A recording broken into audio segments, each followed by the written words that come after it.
Assalamualaikum anak-anakku. Kita berjumpa kembali ya. Hari ini kita kembali belajar pada tematik. Kita masih belajar di tema 1. Namun kita sudah berada di subtema 2 dan kita akan belajar di subtema 2 pembelajaran kedua. Langsung saja ya.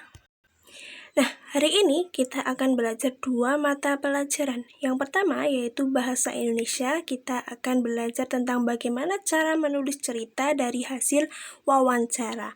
Nah, yang kedua kita tentunya akan belajar PPKN juga, yaitu tentang pengamalan sila kedua Pancasila. Langsung ya.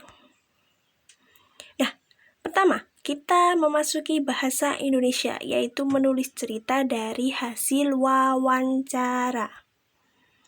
Nah, apa itu wawancara? Wawancara adalah suatu kegiatan yang dilakukan untuk mendapatkan informasi dengan cara melakukan tanya jawab. Nah, ketika anak-anak sekalian melakukan tanya jawab kepada ayah, kepada bunda di rumah, itu merupakan salah satu kegiatan wawancara untuk mendapatkan informasi. Nah, ketika kita sudah mendapatkan informasi dari proses wawancara, maka kita dalam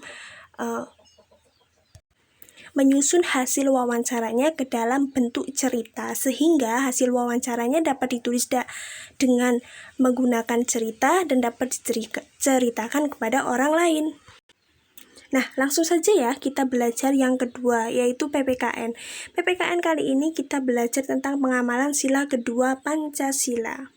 Nah, apa bunyi Pancasila sila yang kedua? Kalian pasti sudah tahu bahwa bunyi sila kedua Pancasila adalah kemanusiaan yang adil dan beradab yang berlambangkan dengan rantai emas.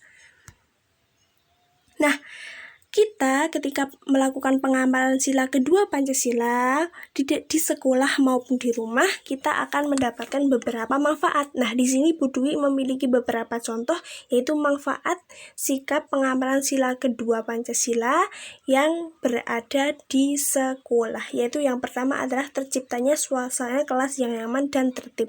Nah, ketika kita mengamalkan sila-sila Pancasila yang kedua di sekolah, maka kita dalam proses kegiatan belajar bersama Bapak dan Ibu guru akan terasa nyaman.